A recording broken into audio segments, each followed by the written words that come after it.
tambahan gitu ya, rutin. Alhamdulillah ilmu saya semakin bertambah, dan karena saya merasa punya ilmu yang bagus apabila saya sampaikan lagi sebagai bakti saya kepada guru saya, takzim saya kepada guru saya, tentunya saya menyampaikan lagi ilmu-ilmu beliau kepada pihak lain, maka mudah-mudahan ini akan mengalir pahala jariahnya kepada beliau. Saya mulai dari ini, apa sih yang kita cari ya Bapak Ibu sebagai guru itu? Pernah waktu itu Direktur PSMK menyatakan guru itu ada 3 macam. Yang satu kan terpaksa karena nggak diterima di mana-mana, akhirnya jadi guru. Oh iya Pak, ada yang karena memang kuliahnya di IKIP, jadi akhirnya jadi guru. Ada yang memang nggak kuliah di IKIP, nggak apa, tapi karena memang passionnya untuk menjadi guru, dia jadi guru. Jadi 3 macam itu katanya. Mudah-mudahan kita ingin membedah pelan-pelan siapa kita sebenarnya. Bapak dan Ibu, hasil dari survei kemarin saya jalan-jalan kemana-mana kemarin itu ya, sudah berapa kota? 8, ini kota ke-8, 7 kota berarti ya, 7 kota. Maka hasilnya adalah sebagai berikut. Nggak nyambung? Nyambung. Oh iya. Ini Bapak Ibu, mayoritas semua mengharapkan menjadi guru mendapatkan kesejahteraan. Ya, betul? Oke. Kesejahteraan. Kalau disebut sejahtera, boleh nggak kalau saya identikan dengan bahagia? Iya kan? Kalau sejahtera pasti bahagia kan? Ya. Oke, kalau begitu ingin juga bahagia ternyata guru-guru itu. Makanya saya nggak suka dengan sebutan guru tanpa tanda jasa. Nggak suka saya. Tanpa tanda jasa. Gak apa-apa, sorry, ini Sunda ya. Kemarin soalnya Jawa saya. Tenan naon, dapat gaji alit, pisang tenan naon. Yang penting kita nanti di akhirat. Katanya kita mau dapat pahala. Dijanjiin akhirat, baik. Tapi guru itu ketika mengajar selalu tidak bangga dengan profesinya. Terus yang lebih penting lagi, guru itu terus mengeluh. Nah, kumaha abdi kan cuma guru swasta pulang, gajinya teh alit pisan. Ngeluh terus. Ya kapan mau bahagia gitu ya. Padahal Bapak dan Ibu, kita masih ingat, saya baru pulang dari umroh Bapak Ibu. Saya kemarin ketika tawaf itu, saya terhentak dengan doa yang selalu tidak boleh dilupakan dan harus diucapkan dari rukun Yamani sampai ke Hajar Aswad itu. Sudah Hajar Aswad. Apa itu? Ya, Al-Baqarah berapa? 201. Ya kan? Robbana atina fid dunya hasanah. Aduh. Kok saya buru-buru ke sana? Oke. Enggak ke sana dulu. Saya tak mengikuti ini saja. Ternyata Bapak dan Ibu, untuk menghasilkan lulusan yang bermutu, yang tadi bermutu ini berarti sudah terbebas ya, sudah merdeka kan? Berarti di situ sudah nanti ada sebuah kemerdekaan sehingga dia sudah menjadi lulusan yang bermutu. Itu ada 10 komponen utama ini. Nah, saya akan menyoroti guru karena kalau saya membicarakan ini semua di dalam pertemuan ini nggak cukup. Ini pelatihan saya ini segini, ini sendiri sampai 3 hari itu pelatihannya ya, nggak cukup. Maka saya mulai dari guru. Mengapa kok guru yang saya ambil dari 10 ini yang paling penting guru? Karena sekolah itu sama dengan industri Bapak Ibu. Ya, di situ ada input, ada proses, ada output. Tapi bedanya apa sekolah dengan industri? Mesinnya Bapak Ibu. Apa mesinnya sekolah? Guru. Nah, guru. Bahan bakunya murid yang baru masuk ke sekolah kita itu bahan bakunya. Diproses oleh guru, jadilah output. Outputnya siapa? Lulusan. Bapak Ibu bayangkan kalau mesin ya, kemarin saya datang ke Batang, Pekalongan situ. Insya Allah ya Bapak Ibu, saya mohon doanya. Saya mau bisnis perdagangan ya. Saya mau bisnis kemiri ceritanya. Nah itu diperlukan mesin-mesin. Nah mesinnya itu kalau tidak bagus Bapak Ibu, ketika mengupas kemiri itu kemirinya hancur kalau tidak bagus. Jadi tidak bulat-bulat gitu. Nah bayangkan kalau manusia mesinnya tidak bagus. Apa yang terjadi? Lulusannya hancur. Kalau manusia lulusannya hancur, bayangkan Bapak Ibu, padahal itu tadinya diciptakan oleh Allah, mau dijadikan apa? Dijadikan bupati, jadikan apa? Tapi hancur ya, jadi bupati, tapi bupati yang hancur. Seperti yang disampaikan Pak Yai tadi. Jadi presiden, ya presiden yang hancur. Karena di situ ada proses yang tidak baik. Siapa? Guru dan orang tua. Lanjut. Jadi ini. Nah, pemerintah sebenarnya sudah punya ya, Permendikbud nomor 15 tahun 2018. Saya hanya mengingatkan Bapak Ibu, terutama yang sudah menerima tunjangan sertifikasi guru ya, hati-hati. Kalau tidak bisa melaksanakan tugas berdasarkan undang-undang ini, berarti kita tidak amanah. Berarti kita punya hutang tuh. Jadi ditagih itu ketika kita wafat. Ya. Ya.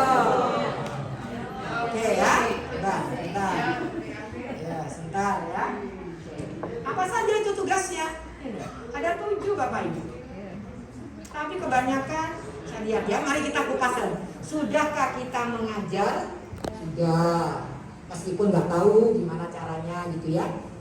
Tapi mengajar. Ini guru di Kramat juga banyak yang nggak becus mengajarnya, jangan dikira. Melatih. Coba contohnya gampang. Gimana sih anak-anak itu sholatnya sudah benar belum rukuknya? Benar-benar L begini? Sudah benar nggak sujudnya? Benar-benar begini? Contoh itu aja. Apakah tumakninah? Contoh itu aja. Kalau tidak pernah dilatih oleh gurunya, pasti itu tidak semuanya. Oke. Jadi ada pelatihan. Menilai. Kalau guru-guru Indonesia ini pandai menilai, pastilah nilai yang didapatkan di rapot-rapot akan sama atau tidak berbeda jauh dengan nilai UN. Benar nggak? Tapi di sini ada perbedaan. Dinilai oleh gurunya 8, setelah dinilai oleh pemerintah, ya, oleh pihak luar 3 nilai. Berarti guru Indonesia belum bisa menilai. Ya kan? Oke. Di sini nih persoalan kita. Apalagi mengevaluasi. Mengarahkan, mengevaluasi itu kenapa, apa kira-kira yang menyebabkan ini bermuhasabah. Setelah kita ketemukan persoalannya, diarahkan, terus itu dibimbing. Karena biasanya orang-orang sudah seperti itu perlu dia bimbingan, dia perlu dituntut dan dididik melalui keteladanan. Ini hampir semua guru Indonesia, termasuk guru-guru Wikrama, jarang. Tapi saya sangat-sangat menyadari bahwa pekerjaan ini kalau dilaksanakan sangat menghabiskan waktu. Saya tidak mau guru-guru kami habis waktu hanya seperti ini, sementara akhirnya dia ya kadang-kadang melupakan proses mendidik. Maka apa yang saya lakukan? Pekerjaan mengajar itu saya serahkan semua ke komputer. Saya seminar di depan 300 kepala RSBI, SMA RSBI. Saya sebut, Wikrama tidak perlu guru yang bisanya hanya mengajar. Para profesor di depan bertanya, Bu Ita jangan sombong. Bagaimana seorang murid tidak diajar? Betul, di Wikrama itu sudah saya serahkan kepada komputer. Itu tahun 2006 saya bisa bilang begitu. Tetapi yang saya perlukan, yang tidak bisa dilakukan oleh komputer adalah ini dibantu oleh komputer data-datanya, tapi yang mengevaluasi tetap harus guru. Ini menjadi seorang motivator, menjadi seorang teman sejawat, menjadi seorang pelindung yang memiliki rahmah sehingga anak merasa aman bersekolah. Inilah yang diperlukan di Wikrama. Jadi kalau tadi Bapak bertanya bagaimana kriterianya, seperti itu yang saya minta untuk bisa menjadi guru di Wikrama. Kalau hanya bisa mengajar, Wikrama nggak perlu. Sudah cukup komputer, enak pula, nggak nuntut gaji dinaikkan, butuh apa enggak komputer. Murah pula. Kalau disuruh ini ya dilaksanakan dan benar pula. Hati-hati guru-guru Indonesia. Sekarang sudah modelnya AI. Ya, contoh, saya bilang saya tes saja guru matematika, integral sekian dx sama dengan guru matematika. Mungkin ya, saya belum coba. Mungkin itu bisa enggak 2 hari atau 3 hari enggak jawab. Terjawab pun mungkin salah. Dengan AI ya, dengan LGBT hanya hitungan detik, ketemu hasil. Enak kan? Biar aja komputer ngajar. Ya, hati-hati. Profesi guru, kalau Bapak dan Ibu hanya bisanya mengajar, Bapak dan Ibu siap untuk dieliminasi, diganti perannya oleh komputer. Maka jadilah seorang muharir, bukan seorang guru biasa. Apa itu muharir? Saya tidak membahas yang kanan kiri. Kok tiga-tiga ini? Ya nggak apa-apa lah. Ya. Nanti aja. Di Wikrama kami sampai seperti ini. Kami melakukan konsep muhasabah, berkaca diri. Ini Pak Kiai saya, dan Pak Kiai Lukman Hakim. Jadi nanti anak-anak itu diminta. Ini pelajaran pendidikan agama Islam di Wikrama itu berbeda dengan cara-cara yang pada umumnya. Karena yang mengajar, kalau misalnya contoh, sebutkan rukun iman. Rukun iman ada berapa? Atau rukun iman yang ketiga adalah, itu cuma dengan komputer. Gak usah kita. Tapi yang kita adalah yang mengarahkan dia, bisa mengevaluasi dirinya. Siapa saya? Apakah saya termasuk orang yang lupa Allah? Apa kriterianya lupa Allah? Buka suratnya, ayat sekian. Di situ kriteria. Apakah kamu begini? Ya. Apakah kamu berarti termasuk orang yang lupa Allah? Ini loh yang tidak pernah disentuh oleh guru-guru Indonesia. Nah, ini sebenarnya sisipan ya. Nanti saya jelaskan lagi. Saya lebih yang lainnya lagi, waktunya soalnya tidak ada. Oke. Terus ada istilah guru inspiratif ya, topik kita hari ini. Apa itu inspiratif? Mampu melakukan perubahan. Apa yang diubah? Pola pikir. Yang akhirnya ketika pola pikirnya berubah, maka insya Allah perilakunya juga berubah. Kepada siapa? Siswanya, teamworknya, teman sejawat. Ada yang bertanya, apa bedanya teamwork dan teman sejawat? Teamwork bisa dalam satu sekolah, satu makel, tapi teman sejawat bisa lain sekolah. Ya, gitu. Oke, sudah ya, mampu mengubah. Kalau kita belum mampu mengubah dia menjadi lebih baik, kita bukan guru inspiratif. Guru yang bahagia dunia dan akhirat. Tadi sudah disinggung Al-Baqarah 201. Bapak Ibu, saya ingatkan ya, kalimat Allah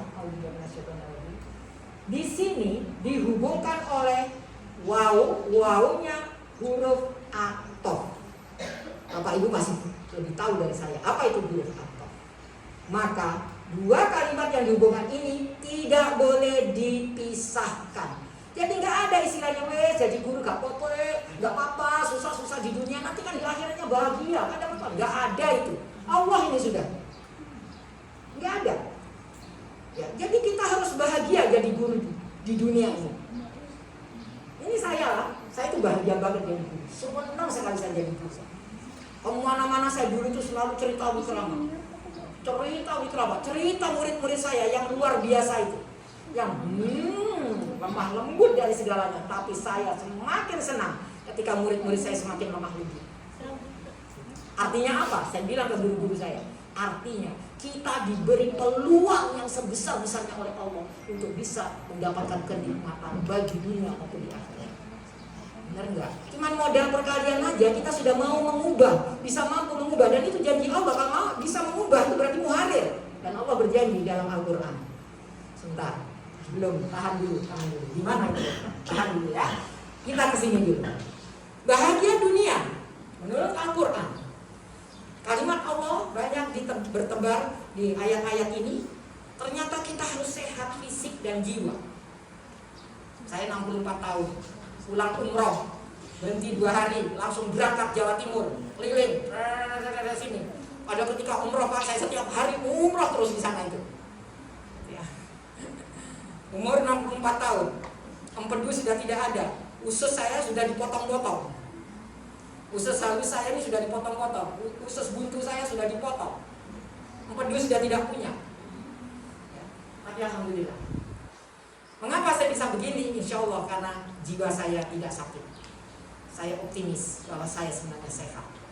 Kalau saya diberi sakit oleh Allah, itu hanya karena untuk membersihkan dosa-dosa saya. Jadi saya bersyukur saya diberi sakit oleh Allah, karena itu untuk membersihkan dosa saya. Gitu. Oke, Bapak Ibu. Jadi sehat fisik dan jiwa adalah indikator kita bahagia dunia.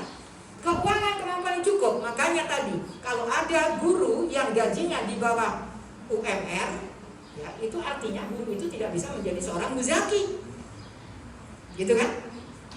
Nah, ya kan? Atau bukan gaji, pendapatan. Boleh gajinya kecil, tidak apa-apa, tapi pendapatannya besar. Gaji saya sebagai dosen hanya 4 juta, tetapi pendapatan saya alhamdulillah. Ya, alhamdulillah. Nggak usah ditanya karena variabel sekali. Tapi yang jelas nih, ketika saya perlu, tiba-tiba saya perlu mobil yang kaki saya itu selonjor. Tiba-tiba ada yang membelikan mobil Foxy selonjor. Ketika saya kepengen, bagaimana ya kalau ini semua nanti milik Mikrama? Nggak lama kemudian kebeli itu semua ruko-ruko 9 ruko milik Mikrama. Saya kepengen misalnya nih, anak saya dulu kepengen jadi dokter tapi nggak boleh sama saya. Mudah-mudahan nanti suamimu lah yang akan jadi dokter. Mantu saya. Gak lama, 6 bulan kemudian dikirim seorang dokter tek ngelamar anak saya. Dokter spesialis bedah saraf. Udah kan? Nanti banyak ceritanya kalau begitu ya. Kemarin juga umrah begitu. Saya kepengen bareng umrah dengan anak saya nomor 1. Karena anak saya nomor 1 akan umrah dapat hadiah dari perusahaannya, dari BNI. Anak saya mendapatkan penghargaan banyak sekali di BNI. Usia 36 tahun dia sudah menjadi GM termuda di BNI. Iya, itulah kenikmatan Allah. Ya, Bapak Ibu. Oke. Nah, bahagia nggak jadi saya? Bahagia kan? Saya bilang, saya tidak perlu memiliki apa-apa. Saya nggak punya harta apa-apa, Bapak Ibu. Nggak ada itu namanya sertifikat atas nama saya. Semuanya insya Allah sudah saya wakafkan ke yayasan. Begitu juga suami saya. Ya, nggak punya apa-apa. Nggak perlu Bapak Ibu memiliki, karena semua itu milik Allah, bukan milik kita. Yang penting bagi kita bisa menikmatinya. Itu rahasia hidup bahagia. Nikmati semua apa yang telah dititipkan Allah pada kita. Oke? Jadi keuangan kita harus cukup. Terus gimana caranya, Bu? Nah, nanti ada lagi, lebih detail lagi. Tapi yang paling penting zakat. Semua guru Wikrama, staf Wikrama, berapapun gajinya saya jemput zakatnya langsung. Bu, kan belum sampai nisabnya. Gak penting berapa kamu nisab. Macam-macam nanti, karena itu relatif. Saya bilang. Udah, ikhlas saja. Lama-lama ikhlas. Tadinya terpaksa, lama-lama ikhlas. Akhirnya mereka juga bahagia. Ya. Selain sudah zakatnya, saya minta lagi masih sodakohnya. Berapa? Dicatat oleh bendahara. Ya, keliling dikasih saya sanggup. Ada yang cuma 500 rupiah, ya nggak apa-apa, yang penting ikhlas. Ada yang 1000 boleh. Saya kumpulkan semua. Di Wikrama ada di struktur organisasi itu ada zakat, infak, sedekah. Pak, bukan struktur organisasi Pak Anis, Pak Kunedi, manajer Peslit. Oke ya Bapak Ibu, ini tadi saya juga ingatkan namanya lomba yang Garut itu. Oke, mampu berjalan di atas bumi dan mengambil pelajarannya. Mengapa kita diminta umroh bagi yang mampu? Yang mampu ini bukan berarti yang punya uang ya. Satpam saya sekarang berangkat umroh. Satpam saya, ya, nggak mampu dari sisi finansial, tapi berangkat umroh, dimampukan oleh Allah untuk sana. Pertanyaan saya sekarang, kenapa kita diminta Allah umroh atau haji? Kira-kira untuk apa? Dapat pahala? Iya, dapat pahala. Kalau hanya itu yang kita harapkan, nggak perlu Bapak Ibu pergi berhaji atau umroh. Cukup sholatlah berjamaah subuh, lalu lanjutkan dengan bertaklim. Setelah suruh langsung sholatlah isyraq 2 rakaat. Insya Allah dijanjikan pahala haji dan umroh. Sempurna. Ya tak? Nggak perlu. Sanggup kita sudah. Lalu apa? Mengapa kita harus umroh? Ini yang disebut mampu. Kita bisa merasakan, mendapatkan rasanya. Apa rasa itu? Bagaimana rasanya waktu itu Nabi Ibrahim, bagaimana rasanya perjuangan Nabi Muhammad, bagaimana rasanya Siti Hajar berjuang untuk mendapatkan air untuk anaknya, bagaimana perasaan Siti Hajar ketika ditinggal suaminya begitu saja, padahal dia bersama anaknya di tengah padang pasir yang begitu batu-batu semua. Rasakan itu. Kalau kita pergi ke sana, tidak mendapatkan rasa itu, sayang. Nah, ini yang disebut ya. Jadi begini, maaf nih kalau saya agak loncat-loncat. Jadi Bapak dan Ibu, rupanya agama Islam di Indonesia ini ya, diterjemahkan agama itu yang lebih banyak kalau gini. Kalau di Al-Qur'an definisi agama itu sebenarnya ada dua, Pak Yai, yaitu din dan milah. Ada dua. Tapi karena bahasa Indonesia ini bahasa miskin, dua-duanya diterjemahkan agama. Padahal kalau din itu lebih ke arah syariat, ke arah fikih. Tapi kalau milah lebih ke arah pola pikir. Ini yang di sekolah-sekolah itu jarang dikembangkan, pola pikir. Makanya nggak usah heran, di Padang Panjang beberapa tahun yang lalu ada kepala MTS, LC lulusan Kairo mencabuli murid-murid. Teman saya lulusan planologi ITB, Ibu Ani, aktivis, kami sama-sama aktivis di Masjid Salman di Bandung, itu membunuh anaknya satu persatu, disekap dengan bantal karena takut anaknya besok tidak bisa bahagia. Lebih baik meninggal sekarang supaya dia masih suci, dia pasti akan masuk surga. Itu pola pikir yang salah pada seorang ustazah. Makanya nggak usah heran kalau lulusan pondok-pondok terkenal, ya kita sudah tahu semuanya, ini nggak rahasia lagi, koruptor-koruptor handal di Kementerian Agama, betul? Al-Quran yang di itu, ya toh Pak? Ya, semuanya karena pola pikir.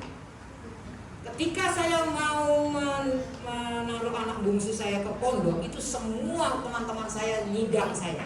Saya disidang untuk tidak mengirim anak saya ke pondok. Mereka pada bilang, Bu Ita lebih bisa mendidik putra putrinya. Itu anak saya laki dan bungsu. Anak saya bungsu laki, jadi anak saya 2 laki 2 perempuan. Ini anak saya ketiga perempuan. Gitu. Dibilang begitu. Jadi Bapak dan Ibu, hati-hati nih kita yang mengelola pondok-pondok, yang melabelin sekolah Islam, hati-hati. Saya sedang menyusun dan menjalankan pola pendidikan agama Islam yang sedikit berbeda. Tadi, kalau hanya urusannya din, itu saya serahkan ke komputer. Tapi urusan milah, itulah tugas para guru-guru agama. Cara berpikir, perilakunya. Mohon maaf, saya begini, sedang seminar begini, padahal ini kiai-kiai ya, pada waktu itu kiai-kiai itu makan minum dengan tangan kiri begini, enak-enak.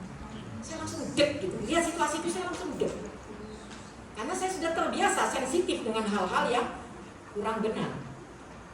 Tapi bagi mereka biasa-biasa saja gitu ya, karena asik hanya dengan menghafal. Ya mungkin hafal, seorang hafiz, seorang hafizah, tapi ke dalamnya tidak. Boleh hafal, hafizah itu bagus, 1 huruf dibaca 10 kebaikan pahalanya, bagus. Tapi tidak boleh berhenti di situ. Makanya di sini mampu berada di bumi dan mengambil pelajaran. Saya kemarin ke Jepang, saya langsung mengambil pelajaran bagaimana masyarakat Jepang ternyata lebih Islami daripada kita yang Muslim. Mereka sangat jujur. Teman saya ketinggalan kameranya di kereta, 2 hari kemudian diambil, dicari lagi di situ, tetap itu kamera tidak bertempat. Saya sendiri ketinggalan dorongan cucu saya, tinggalan di poser baru, apalah itu, kayak mata swalayan. 2 hari atau sehari ya besoknya. Saya cari kemana? Mungkin bisa 2 hari sudah. Saya cari, tetap berada di situ, tidak berubah. Sial saya beli dari Inggris. Waduh Mbak, ketinggalan mana ya sial ibu? Kayaknya di toko itu. Datangin sama dia, tetap ada. Ini sih sialnya. Dia sendiri jatuh kameranya, HP-nya. Langsung tiba-tiba di informasi, coba inikah HP-nya? Ada semuanya. Itulah penduduk Jepang. Apakah kita yang Muslim ini bisa seperti itu? Harusnya. Jangan sampai kalah dengan mereka. Kan? Ya, jadi mengambil pelajaran ini penting. Bapak Ibu, anaknya senang ya, Bapak Ibu bisa berjalan kemana-mana ya. Saya kemarin ke Turki bulan September, bulan Desember saya ke Jepang, bulan Februari saya umroh, enak jalan-jalan, ya kan?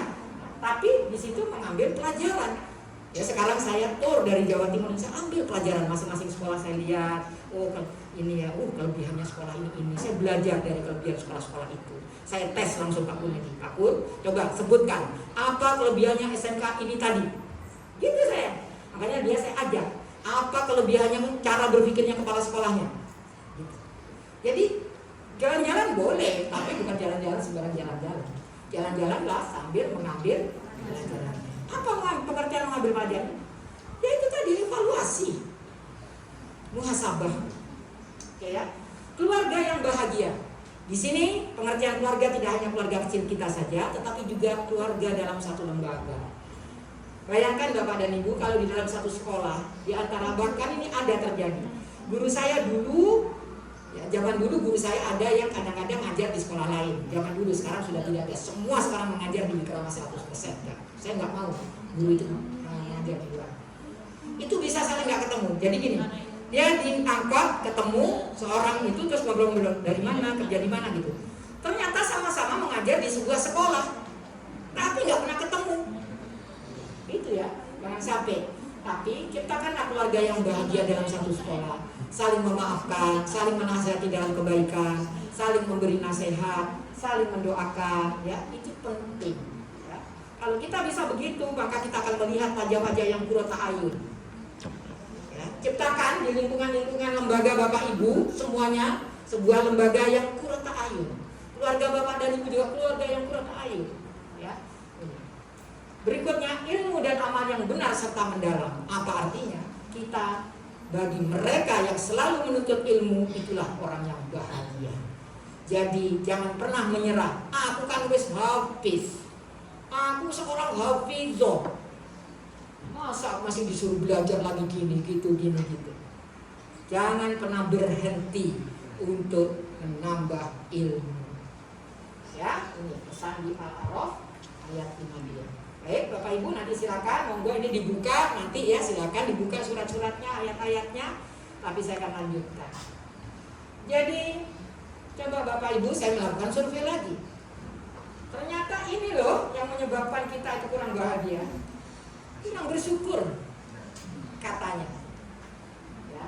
Mereka mengakui sendiri, ini survei saya kemarin selama saya jalan-jalan. Di sini tidak saya lakukan survei. Bapak dan Ibu, Al-Quran memang luar biasa Bapak Ibu. Ya, kalau kita betul-betul, jadi begini, saya selalu mengatakan gini, saya ini menyesal diberikan sekretaris saya itu HP, mereknya iPhone. Saya tidak pernah membaca manualnya. Apa yang terjadi? Sebentar-sebentar saya selalu tanya, namanya Res di sekretaris saya. Ini gimana sih? Ini gimana? Saya tidak bisa memanfaatkan fungsi HP iPhone yang katanya canggih itu. Katanya canggih, makanya harganya mahal. Tapi saya tidak bisa memanfaatkan. Mengapa? Saya tidak membaca manualnya secara mendalam. Yang saya lakukan, pokoknya biasanya kan gini ya, biasanya. Dulu kan orang tua saya begini ya, ngajarin saya agama, pokoknya sholat, pokoknya bisa buka WA.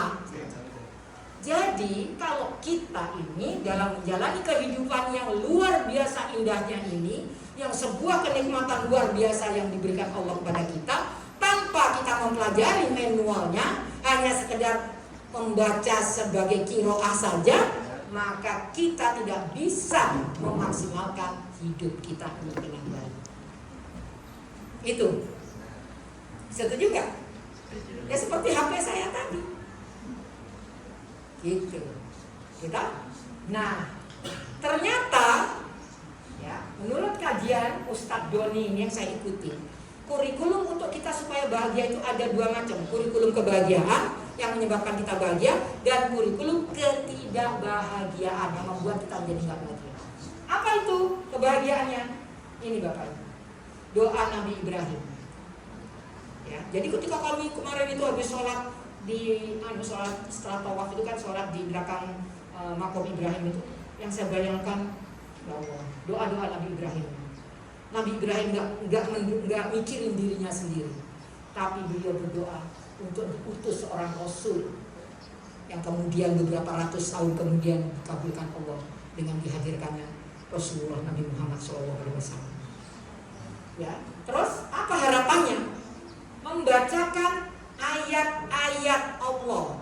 Ayat Allah itu ada dua ya Bapak Ibu, kauniyah dan qauliyah. Ya, dapat membacakan itu. Kalau Rasulullah kan